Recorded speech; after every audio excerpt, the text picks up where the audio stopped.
buat antum-antum sekalian. Ketika sholat subuh di suatu masjid, kita diminta untuk jadi imam. Biasanya sholat subuh di masjid itu memakai kunut. Apakah kita juga membaca kunut?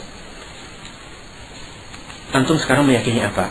Kalau antum meyakini hadis yang dhaif dan antum mempertimbangkan, sudah memprediksi kalau ana nggak kunut itu akan menyebabkan masyarakat itu menjauh dari kita dan nggak menerima dakwah kita, maka saat itu jalan yang paling selamat adalah kita berusaha untuk menghindar, tidak menjadi apa? Imam. Ini jalan yang sudah paling selamat. Sambil terus berusaha memahamkan kepada masyarakat, ya. Dan juga kita bisa menghindar, misalnya, udahlah anak nggak sholat subuhnya, anak biar ngambil sholat apanya, maghrib sama isyanya misalnya, atau anak ngambil zuhur asarnya. Kan biasanya masjid-masjid di kampung kan ramainya cuma apa? Maghrib isya sama subuh aja kan. Zuhur asar rata-rata apa? Kosong. Antum katakan aja, udahlah anak yang isi masjid zuhur sama asar. Ada yang azan, ada yang qomat, ada yang jadi imam, ada yang jadi makmum. Udah anaknya gitu aja. Aduh gitu aja. Jadi lebih baik seperti itu daripada menghindari. Kecuali kalau antum memandang bahwasanya itu adalah hadisnya gak dhaif, maka saat itu silahkan. Tapi kalau anda yang pandang adalah hadisnya adalah lemah. Bagaimana pakaian wanita yang bermotif bunga? Tadi sebenarnya lupa anda sebutkan di sini. Bahwasanya selain syarat-syarat nggak harus warna hitam, masih ada syarat-syarat lain yang disebutkan Syekh Albani dan masing-masing memiliki dalil. Di antaranya adalah tidak merupakan suatu hal yang merupakan hiasan secara sendirinya. Nanti orang lihat, masya Allah, udah langsung tertarik. Bunga-bunga indah-indah kayak gitu. Itu kalau seperti ini, maka sebaiknya tidak. Cukup pakai baju yang apa? Yang polos. Cukup pakai baju yang polos. Kalau mau pakai bunga, pakaian laki-laki boleh nggak dimasukkan ke dalam celana? Baju boleh nggak dimasukkan ke dalam celana? Sebaiknya tidak. Karena lebih menutupi aurat. Sebaiknya tidak. Anda nggak mengatakan harus ya, tapi sebaiknya tidak, karena Anda sendiri juga belum bisa memastikan hal ini, tapi lebih selamat. Bagaimana cara kita bermuamalah dengan wanita non mahram yang awam? Apakah kita perlu juga untuk berubah manis dan menebarkan salam? Rasulullah SAW pernah salam kepada wanita non mahram. Para ulama mengatakan hal ini seandainya tidak ditakutkan menimbulkan fitnah. Seandainya tidak ditakutkan menimbulkan fitnah. Seandainya ditakut menimbulkan fitnah, dikira, oh itu masya Allah masih itu senyum terus sama anak. Itu berarti pikirannya udah lain. Kalau kayak gitu maka sebaiknya ya kita salam saja sambil menundukkan pandangan. Jadi sekali lagi Anda ingatkan, pintu hikmah itu jangan dibuka lebar-lebar banget gitu loh. Artinya jangan terlalu dilonggarkan. Masih kita juga salam kayak gitu, misalnya kita ketemu dengan ibu-ibu yang barangkali masih muda lah ya. Kayak kita salam enggak mesti ambil tangan kita harus melotot enggak. Jadi kita itu salam, assalamualaikum bu gitu. Cukup kayak gitu, enggak mesti harus assalamualaikum bu, gimana kamu? Enggak harus ya. Justru itu menimbulkan apa? Fitnah. Bagaimana jika wanita mengenakan batik? Karena di daerah anak wanita menggunakan batik.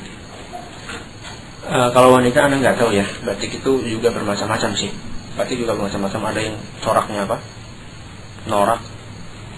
Ada yang memang coraknya tipis. Rata-rata pakaian batik itu ketat. Apalagi untuk wanita, rata-rata apa? Ketat. Ya itu memang sengaja dibikin, misalnya pinggulnya emang dipaskan dengan pinggul. Misalnya bagian dada juga dipaskan dengan bagian dada. Ini masalahnya bukan di batiknya, tapi masalahnya di mana? Di bentuknya. Batik, wallahu alam, bentuk yang bagaimana batiknya ini. Jadi harus diperjelas. Apabila ada teman kita yang sesama salafi salah paham, jika kita mengikuti sholat pada tempat ahlul bid'ah, apakah ini makin membuat runyam masalah dakwah? Tadi Anda bukan bicara masalah sholat di tempat ahlul bid'ah. Tapi Anda bicara masalah mengisi pengajian di tempatnya ahlul bid'ah. Beda antara dua masalah ini. Apa bedanya?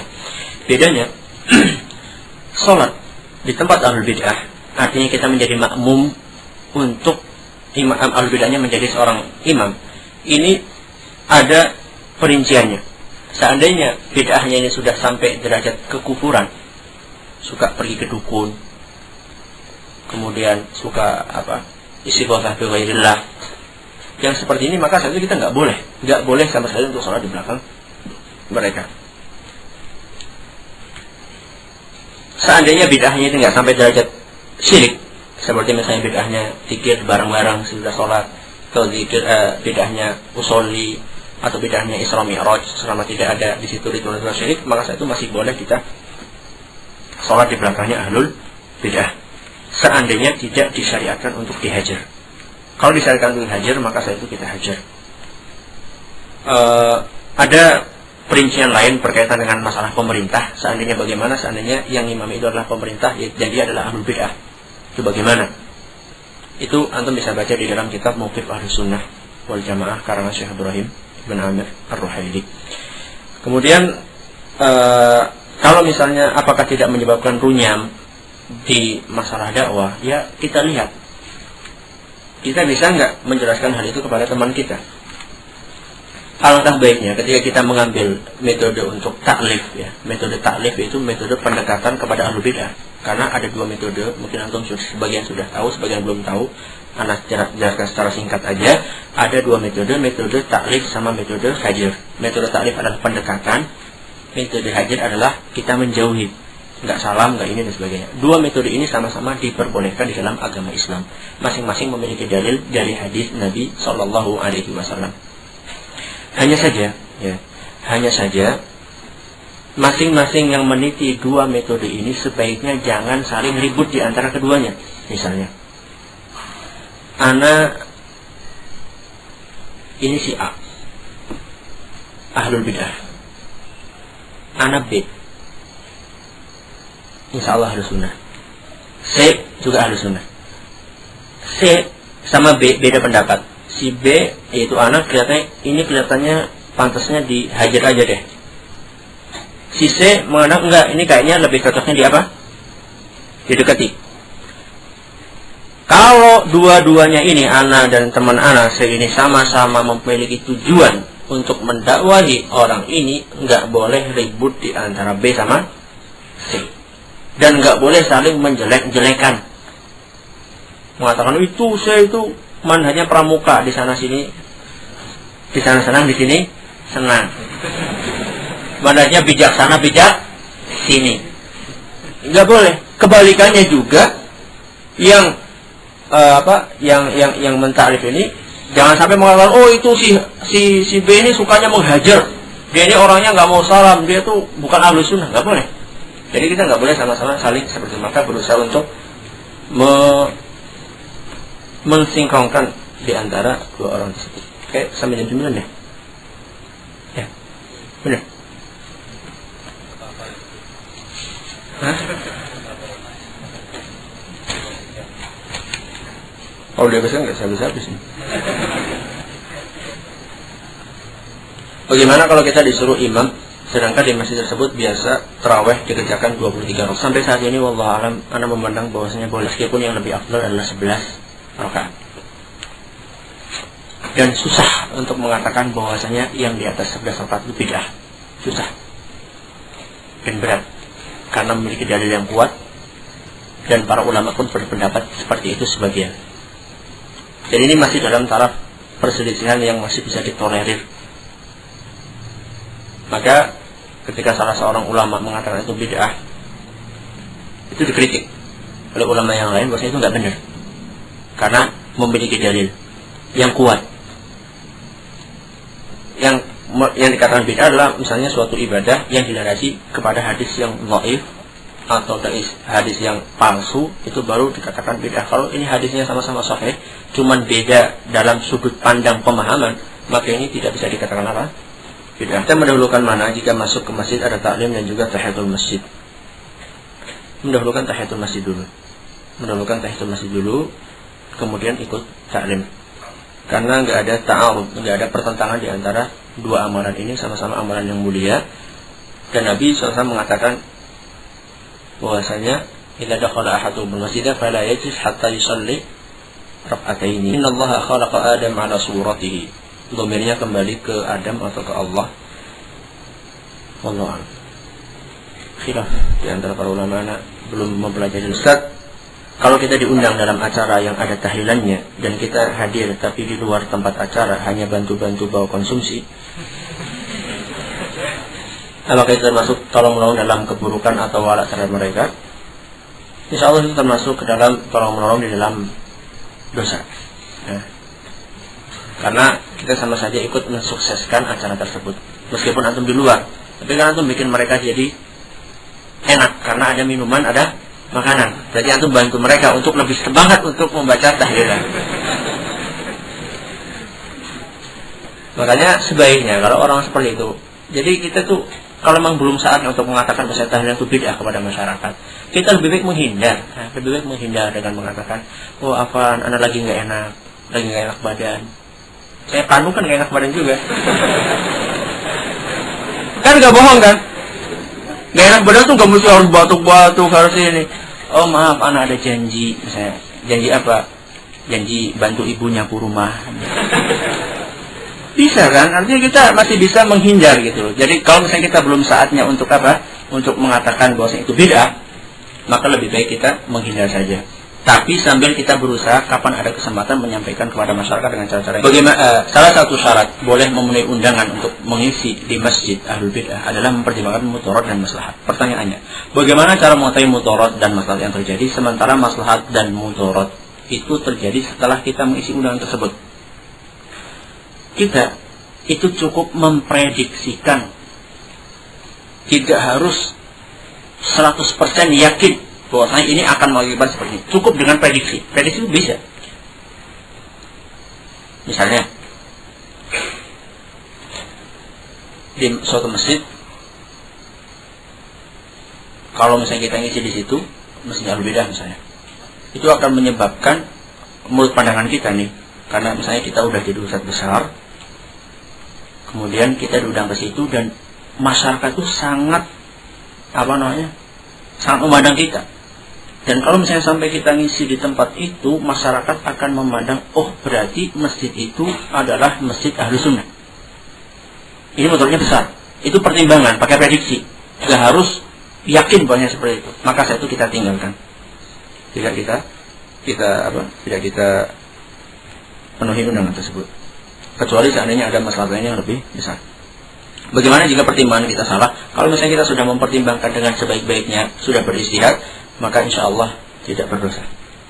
Tapi pertimbangannya harus betul-betul matang ya, bukan sekedar pertimbangan yang tanpa pemikiran. Yang namanya pertimbangan kan ada indikasi-indikasi. Kalau misalnya anak kayak gini, indikasinya seperti ini. Itu bisa dipertimbangkan bagaimana pelaksanaan sholat tarawih 4-4-3, pakai tahiyat awal atau tidak. Wallahu a'lam. Bolehkah ikhwan salafiyin berorganisasi yang identik dengan haroki? Organisasi dalam artian mengatur dakwah supaya tidak berantakan, bikin jadwal seperti ini, kajiannya seperti ini, waktunya seperti ini, atau misalnya dipisahkan putra seperti ini kita bikin ada antum si acara untuk ini, antum si acara untuk ini, nggak apa-apa. Ini nggak apa-apa. Ini adalah bukan termasuk yang harus identik dengan ahlul bidah, enggak. Karena di dalam hal ini nggak ada mukhalafahnya, nggak ada penyelewengan terhadap syariahnya.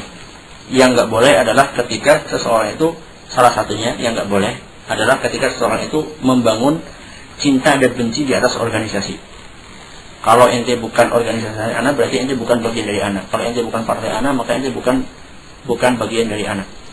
Maka yang seperti ini salah satunya contoh yang organisasi yang tidak boleh. Bolehkah anak masalah tahrik ya, masalah tahrik. Bolehkah anak mentahrik tangan anak atau tidak ketika tawarruk? Sampai hari ini yang anak yakini adalah masing-masing boleh. Karena masing-masing memiliki hadis. Kebetulan skripsi anak ketika S1 itu masalah itu. Jadi setelah anak pelajari semampu anak dengan segala kekurangannya, anak temukan bahwasanya masing-masing yang mentahrik dari awal sampai akhir ataupun yang hanya menunjukkan jadi tunjuknya dari awal sampai akhir, itu masing-masing memiliki dalil yang sahih. Jadi tidak perlu untuk dipermasalahkan Kalau mau diskusi silahkan. Tapi kalau bagi ikhwah salafiyin, hikmahkah kuliah mengenakan baju muslim setiap kuliah? Apa yang dimaksud dengan baju muslim? Gak benar. Jadi gak harus pakai baju koko terus. Pakai kemeja juga gak apa-apa, pakai batik juga gak apa-apa, selama batik itu gak ada apa, ada gambar-gambarnya. Jadi gak harus pakai baju muslim. Gak tahu itu istilah dari antum ya, bukan dari anak. Bagi akhwat salafiyin, hikmahkah kuliah menggunakan baju hitam bercadar setiap kali kuliah? Kalau hitam-hitamnya nggak harus, tapi kalau cadarnya, kalau dia meyakini wajib, harus. Nah, kalau misalnya seorang akhwat meyakini bahwasanya cadar itu hukumnya wajib, maka bukan merupakan hikmah dia melepas cadarnya, karena itu sama saya sudah mengorbankan suatu syariat yang dia yakini wajib. Lain halnya kalau dia meyakini hal itu sunnah. Kita bicara bagi akhwat yang meyakini hal itu adalah wajib. Jadi masalah hitam itu adalah tergantung, seperti yang saya katakan tadi, nggak harus pakai hitam, apalagi kalau seandainya justru akan apa, menimbulkan, akan mengundang pandangan orang kepada dia. Dan sekali lagi, bukan berarti nggak boleh pakai baju hitam, karena sahabat pun pakai baju. Wallahu ta'ala subhanakallahumma bihamdik. Mohon maaf seandainya ada kesalahan, dengan segala kekurangan, karena mohon maaf yang sebesar-besarnya kepada antum sekalian. Seandainya ada yang hak, itu adalah dari Allah subhanahu wa ta'ala. Seandainya ada yang keliru, adalah dari diri anak sendiri dan kesehatan. Subhanakallahumma bihamdik, asyhadu an la ilaha illa anta, astaghfiruka wa atubu ilaik. Sallallahu nabiyana Muhammadin wa ala alihi wa sahbihi ajma'in.